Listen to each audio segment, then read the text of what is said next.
Very much, Mr. Speaker. Speaker, my question is to the Minister of Health and Long-Term Care. Mr. Speaker, as a stakeholder with active files before this minister, been asked by the minister, a member of his or her staff, or a member of the Ontario Liberal Party to raise funds for this minister or the Ontario Liberal Party in order to obtain a meeting, an approval, or policy change. Thank you. Minister of Health and Long-Term Care. Thank you, Mr. Speaker. And as my critic knows, I take my job as Minister of Health very, very seriously, and an important part of that job is to make sure that I interact with and discuss and get the best possible advice from literally hundreds of individuals around this province on a regular basis. We have one of the best healthcare systems because we have some of the best healthcare providers and experts. And so an important part of my job is to interact. I interact with many, many people over the course of a regular day while we're sitting, Mr. Speaker, and I've had opportunities to do that on an ongoing basis. As all members of this legislature, I believe, engage in fundraising activities.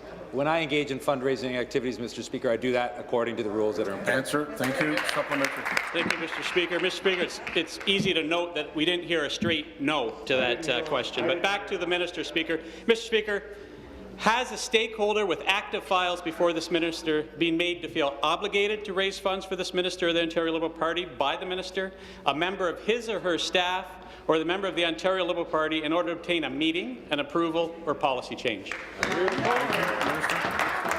Well, yeah, I mean, the member knows that's not how it works, Mr. Speaker. But what I'm very proud of, Mr. Speaker, is long before the Progressive Conservatives first raised this issue today, Mr. Speaker, long before the NDP first raised this issue today, our Premier has been engaging in a process which she's outlined where fundamental changes to the way donations. The member from Prince Edward Hastings is warned. Carry on.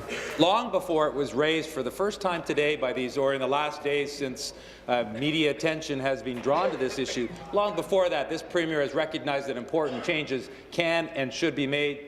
Mr. Speaker, she has indicated that in the foreseeable future she will be introducing those changes. I look forward to seeing those. Answer. And I look forward to getting the good advice from the members opposite on how we can further strengthen those rules. Thank you.